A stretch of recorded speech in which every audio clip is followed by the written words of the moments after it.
욕심으로 사니까 구덩이에 빠지는 거예요. 생수가 흘러나오는 게 아니라 그냥 구덩이에 빠져서 헤매는 거예요. 예. 교회도 마찬가지예요. 요한계시록 3장을 보시게 되면요. 제가 마지막 때의 대표적인 두 교회가 빌라델비아 교회하고 라오디게아 교회가 있다 그랬죠. 이게 마지막 때의 대표적인 교회들이에요. 그러니까 이 빌라델비아 교회는 형제 사랑의 교회라고 그랬죠. 빌라델비아란 말이 이 형제 사랑이란 말이에요. 작은 능력을 가지고 내 말을 지키며 내 이름을 배반하지 않았다 그랬죠. 작은 능력 그랬죠. 작은이라고 하는 것은 하나님 나라를 대표하는 언어라 그랬죠. 하나님 나라가 그 가운데서 능력 있게 역사하는 교회예요. 그러니까 형제 사랑이 있고 열린 문이 있는 거예요. 영혼들의 이 마귀에게 눌린 자들을 고치는 역사가 일어나게 되는 거예요.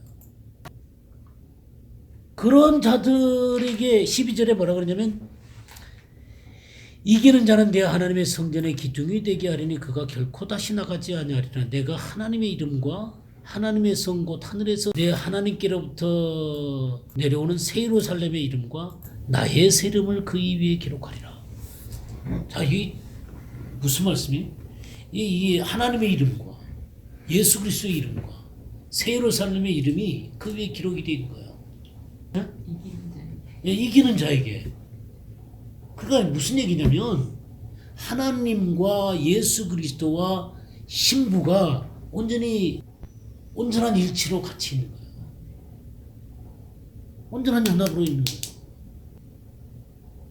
삼위의 하나님이 함께 거하듯이 이 신부도 함께 거하고 있는 거예요. 그 모습이에요 지금. 새 예루살렘이 어린 양의 아내죠.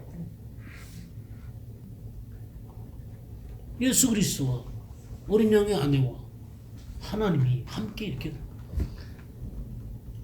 연합하고 있는 모습이에요. 우리가 시편 133편 한번 볼까요? 1절에서 3절 한번 보겠습니다. 보라, 형제가 연합하여 동거하며 어찌 그리 선하고 아름다워.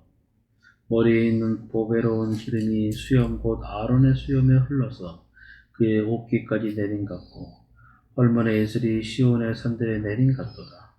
거기서 여호와께서 복을 명령하셨나니 곧 영생이라. 네, 보세요. 형제가 동거하잖아요. 그러면 이 머리에서부터 기름이 이렇게 흘러내려가지고 이 수염을 타고 옷깃까지 흘러내리는 거예요. 그러니까 주님으로부터 흘러내오는 기름이 쫙 그 작은 지체까지 다 흘러내려가는 거예요. 또 하나님의 그 산, 헐몬산이죠. 이 주님의 산에서부터 쫙 그 시온에 있는 모든 산들의 이 하나님의 이 이슬 같은 말씀들이 흘러내리는 거예요. 그 온전한 이 연합이죠. 거기서 뭘 명령하셨어요? 영생을 명령하셨어요. 영원한 하나님의 생명이 역사하는 거예요. 이게 바로 빌라델비아 교회의 모습이에요. 그러니까 마지막 때는 이런 순결한 교회들이 일어난다고요. 그래서 요즘에 이 우리 한국 교회의 추세들은 이 작은 교회들을 통해서 일어나고 있어요. 잘 눈에 별로 안 띄지만 이런 교회들이 계속 늘어나고 있어요. 이제 대형 교회 갖고는 안 돼요. 이제 뭐 큰 교회들 갖고는 안 돼요. 하도 불순물이 너무 많아가고요. 고쳐질 수가 없어요. 고쳐지지가 않아요. 이 라오디게아 교회 같은 거예요. 여기 부자다 그랬잖아요. 부족한 것이 없다. 이 라오디게아 교회가 이 온천이 있대요. 온천. 그 근처에 이 온천이 있는 곳이 있대요. 근데 이게 너무 뜨겁기 때문에 그 차가운 물이 흐르는 또 다른 옆에 다른 도시가 있대요. 그래서 그쪽에서 이 차가운 물을 끄집어들이고 이 차가운 물을 끄집어들어갖고 미치게 하게 만들어갖고 냄새가 꼭 토할 냄새가 나온대요. 그러니까 이 온천을 활용하기 위해서 그러는데 이 두 가지가 섞어져 갖고는 뜨겁지도 않고 차지도 않고 이 냄새가 역해갖고 이 토하는 모습이 바로 이 라오디게아 교회의 모습이에요. 그러니까 하나님 앞에 뜨겁지도 않고 차지도 않고. 그러니까 뭘 사야 되면 금을 사야 돼요. 흰 옷을 사고 안약을 사야 돼요. 정금처럼 돼야 되고요. 이 옳은 행실로 옷을 입어야 되고요. 흰 옷을 입어야 되고 하나님의 말씀에 대한 분별력이 있어야 돼요. 눈이 떠져야 돼요. 진리의 말씀으로 눈이 떠야 된다고요. 그래서 여기 재밌는 게 뭐냐면 20절 보세요. 볼자다 내가 문 밖에 서서 두드리노니 누구니 내 음성을 듣고 문을 열면 내가 그에게로 들어가 그러도 오고 그런 나로 더불어 먹으리라. 그러니까 이게 맨날 우리가 복음 전할 때 이 말씀을 많이 쓰죠. 근데 이 말은 복음 전할 때도 물론 쓸 수 있죠, 당연히. 근데 더 중요한 거는 교회들을 두드리고 계시는 거예요. 주님이 나하고 같이 먹자 이거예요. 말씀의 진리를 같이 먹자 이거예요. 나를 받아들이라는 것이죠. 나를 주인으로, 나를 생명으로, 나를 왕으로, 나를 영광으로 받아들이라는 거예요. 그 처음에 예수님 영접할 때 예수님 내 안에 들어오세요 그래놓고는 바깥에다 몰아내놓고 지가 주인으로 타고 사는 거예요. 개인도 그렇고 교회도 그렇고. 아니 저 한쪽 구석에 찌그러 앉아 계세요. 내가 주인인데 그쪽 계세요. 근데 주님은 같이 먹고 마시기를 원하시는데 진리의 말씀을 나누기를 원하시는데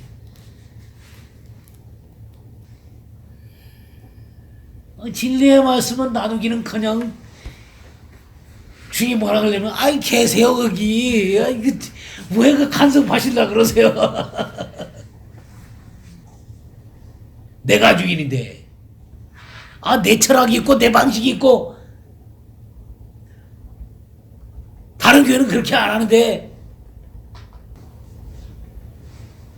주님의 말씀이 뭐라고 말씀하시는 거예요? 주님께서 뭘 요구하시는 거 그걸 물어야 될 거 아니에요.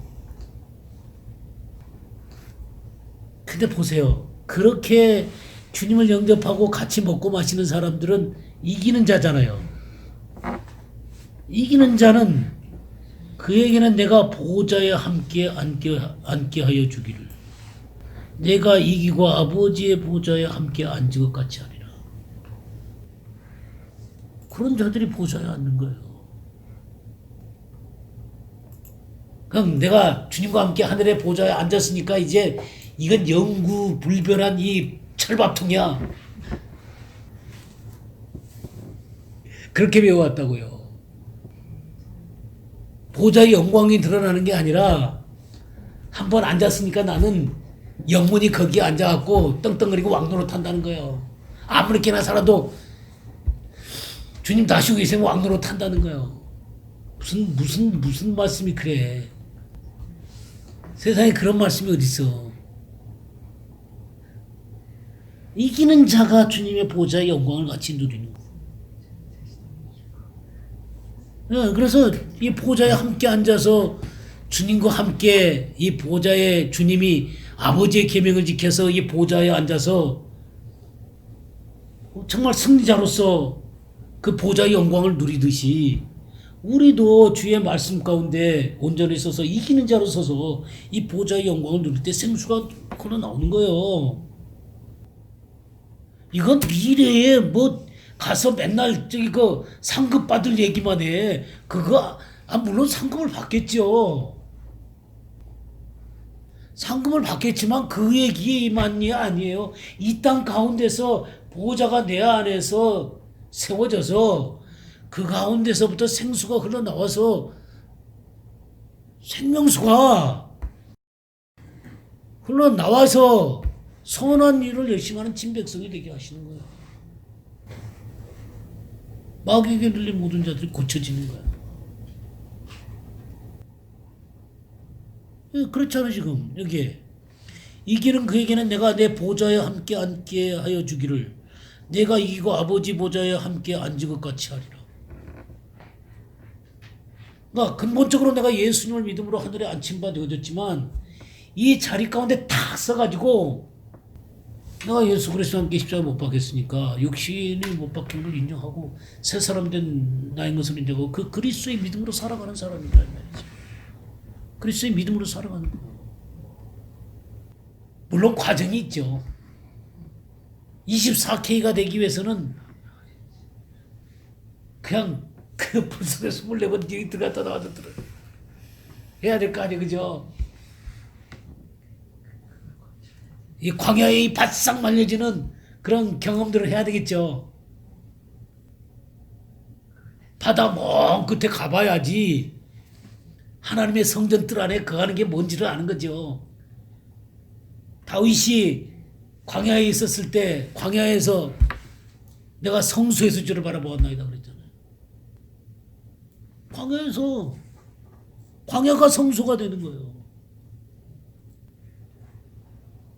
그걸 알아야 되는 거예요. 그래서 주님이 갈릴리에 많이 다니셨잖아요. 이 갈릴리가 이방의 갈릴리잖아요. 흑암과 사망의 그늘에 앉은 이 이방의 땅이잖아요. 주님이 큰 빛으로 거기에 오시는 이유가 있어요. 이 갈릴리에 다니시면서 이런 이 선한 일을 하시는 이유가 그게 하나님의 언약의 구조예요. 이 세상으로 오시는 예수 그리스도의 모습이라고요. 그것이 갈릴리에서 나타나시는 거예요. 그 이사야 9장 그게 미디안의 날과 같다 그래서 기드온까지 가는 거예요. 하나님은 이렇게 하나님의 이 언약들을 성경 이 흐름 속에 이렇게 가지고 계세요. 네, 뭐 요셉을 통해서 드러내듯이. 예, 요셉을 통해서 드러내듯이. 유다를 통해서 드러내듯이.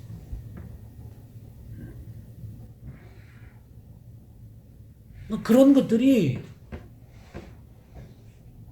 그냥 따로따로 있는 게 아니에요. 이게 하나님의 경륜이라는 게 성경 전체의 메시지를 통해서 쫙 흘러가는 거예요. 그런 것들을 볼 수 있는 눈이 있어야 되는 거예요. 지금 우리가 보좌 하나로 지금 이거 보잖아요. 보좌 하나로 봤을 때 쫙 성경 전체가 통해서 계시록 끝까지 가잖아요. 그러니까 이 성경에 흘러가는 이 흐름들을 잘 봐야 돼요. 그러니까 갈릴리에 오시는 거예요. 큰 빛으로 오시는 거예요. 흑암과 사망 가운데 앉은 백성들이 큰 빛을 보도록. 그래서 병든 자들 고치시고 연약한 자들 고치시고 가르치시고 천국 복음을 전하시고. 자, 우리 이사야서 한번 볼까요? 42장 5절에서 9절까지 한번 보시겠어요. 하늘을 창조하여 펴시고 땅과 그 소산을 내시며 땅 위의 백성에게 호흡을 주시며 땅에 행하는 자에게 영을 주시는 하나님 여호와께서 이같이 말씀하시되 나 여호와가 의로 너를 불렀은즉 내가 네 손을 잡아 너를 보호하며 너를 세워 백성의 언약과 이방의 빛이 되게 하리니 네가 눈먼 자들의 눈을 밝히며 갇힌 자를 감옥에서 이끌어내며 흑암에 앉은 자를 감방에서 나오게 하리라. 나는 여호와이니 이는 내 이름이라. 나는 내 영광을 다른 자에게 내 찬송을 우상에게 주지 아니하리라. 보라, 전에 예언한 일이 이미 이루어졌느니라. 이제 내가 새 일을 알리노라. 그 일이 시작되기 전에라도 너희에게 이르노라. 예, 보세요. 하나님이 모든 창조를 하시고 이 땅에 그 소산도 내시고 또 백성 이 사람들에게 호흡도 주시고 말이죠. 땅에게 하나님의 그 영이 역사하셔서 이 세상에 하나님의 계획이 이루어지도록 계획하셨단 말이에요. 근데 인간이 어떻게 했어요? 선악을 알게 하는 나무의 열매를 먹음으로 말미암아 땅이 어떻게 됐어요? 완전히 저기 그 폐괴해져 버렸잖아요. 악이 관영하게 됐잖아요. 그래갖고 이 목자 없는 양처럼 사람들이 고생하고 기진하잖아요. 그러니까 6절에 보냈어요. 나 여호와가 의로 너를 불렀은즉 내가 내 손을 잡아 너를 보하며 너를 세워 백성의 언약과 이방의 빛이 되게 하리니. 누구를 말씀하시는 거예요?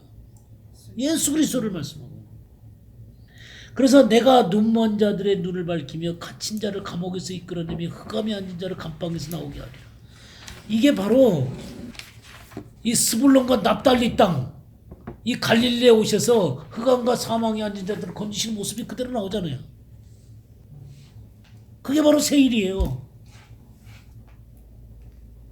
자, 이게 49장 한번 볼까요? 5절에서 7절 보겠어요. 이제 여호와께서 말씀하시나니 그는 태에서부터 나를 그의 종으로 지으신 이시요 야곱을 그에게로 돌아오게 하시는 이시니 이스라엘이 그에게로 모이는도다. 그러므로 내가 여호와 보시기에 영화롭게 되었으며 나의 하나님은 나의 힘이 되셨도다. 그가 이르시되 네가 나의 종이 되어 야곱의 지파들을 일으키며 이스라엘 중에 보존된 자를 돌아오게 할 것은 매우 쉬운 일이라. 내가 또 너를 이방의 빛으로 삼아 나의 구원을 베풀어서 땅끝까지 이르게 하리라.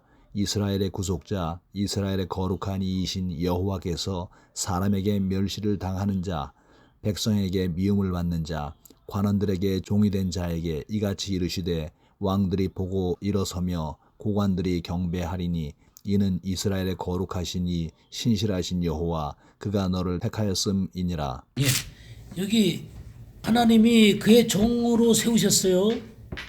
물론 그래서 이방의 빛이 되게 하신 것이. 그러니까 먼저는 뭐냐면 이스라엘의 보존된 자를 돌아오게 하는 것, 이스라엘을 돌아오게 하는 것이 그분의 목적 중에 하나이셨고, 또 그건 쉬운 일이라고 그랬어요. 또 너를 이방의 빛으로 삼아 나의 구원을 위해서 땅끝까지 이렇게 하겠다. 이게 뭐냐면 예수 그리스도를 통해서 일어난 일이에요. 예수 그리스도를 통해서 일어난 일이에요.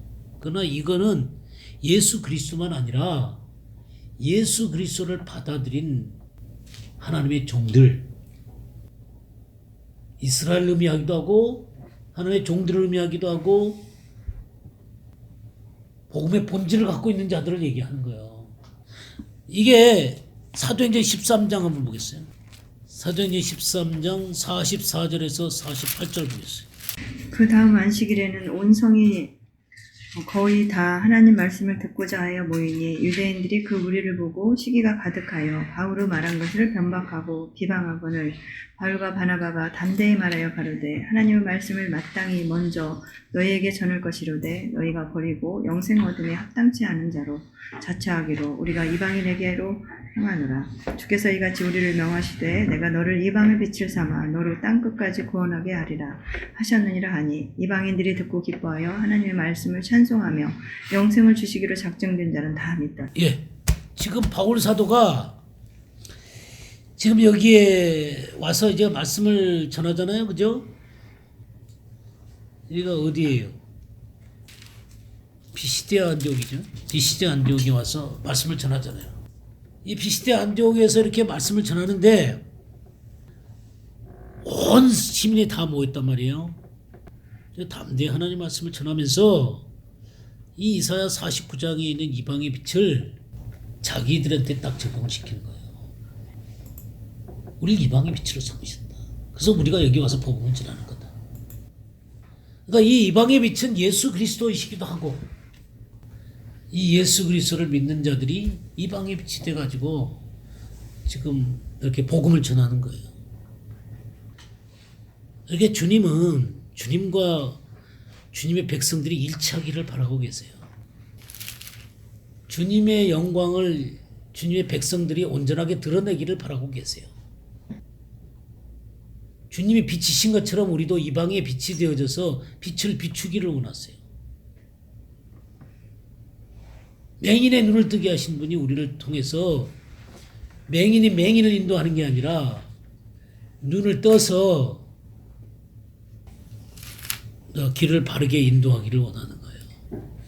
맹인의 길을 잃게 하는 자들은 뭐 받는다 그랬어요? 저주를 받으라 그랬죠? 지난주에 공부했죠? 그러니까 백성들, 고생하며 기진한 이 백성들, 목자가 없어서 그런 사람들에게 목자를 세워주고 싶으세요. 우리 한 군데만 더 보고 마치죠. 민수기 27장 16절에서 23절 보겠어요. 여호와 모든 육체의 생명의 하나님이시여 원하건대 한 사람을 이 회중 위에 세워서 그로 그들 앞에 출입하며 그들을 인도하여 출입하게 하사 여호와의 회중이 목자 없는 양같이 되지 않게 하옵소서. 여호와께서 모세에게 이르시되 눈의 아들 여호수아는 그 안에 영이 머무는 자니 너는 데려다가 그에게 안수하고 그를 제사장 엘르아살과 온 회중 앞에 세우고 그들의 목전에서 그에게 위탁하여 내 존귀를 그에게 돌려 이스라엘 자손의 온 회중을 그에게 복종하게 하라. 그는 제사장 엘르아살 앞에 설 것이요 엘르아살은 그를 위하여 우림의 판결로서 여호와 앞에 물을 것이며 그와 온 이스라엘 자손 곧 온 회중은 엘르아살의 말을 따라 나가며 들어올 것이니라. 모세가 여호와께서 자기에게 명령하신 대로 하여 여호수아를 데려다가 제사장 엘르아살과 온 회중 앞에 세우고 그에게 안수하여 위탁하되 여호와께서 모세에게 명령하신 대로 하였더라. 예, 무슨 말씀이에요?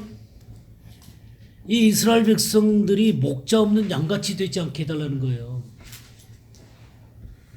주님께서 목자 없는 양과 같이 고생하며 기진하다 그랬죠, 영혼들이.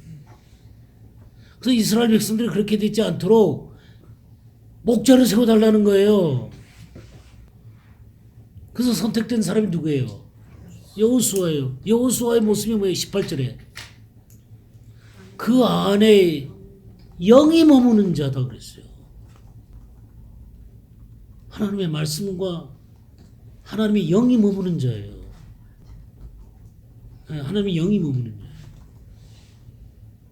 21절에 보면 그는 제사장 엘르아살 앞에 설 것이요 엘르아살은 그를 위하여 우림의 판결로서 여호와 앞에 물을 것이며 이 우림의 판결을 통과해야 돼요. 우림이 뭐예요? 우림. 예, 빛이요, 빛. 판결, 미시파트. 말씀이죠. 샤파트 하면 판단하다 그 말이죠. 그러니까 하나님의 이 말씀의 빛 아래서 판단을 받아야 되는 거예요. 하나님의 영이 머물고 하나님의 말씀의 빛 앞에서 통과한 이 여호수아가 목자가 되는 거예요. 성경이 참 재밌죠? 예? 여기 있는 것하고 마태복음 9장이 딱 연결이 되는 거예요. 이 모세를 대신해서 여호수아가 그 일을 하는 거예요. 주님을 대신해서 주님의 제자들이 하는 거예요. 오늘날은 누구를 통해서 하겠어요? 우리를 통해서 하는 것이죠. 우리를 통해서. 하나님의 영이 머물고 우리의 판결을 통과하는 우리들을 통해서 하는 거예요. 오늘은 여기까지 하자.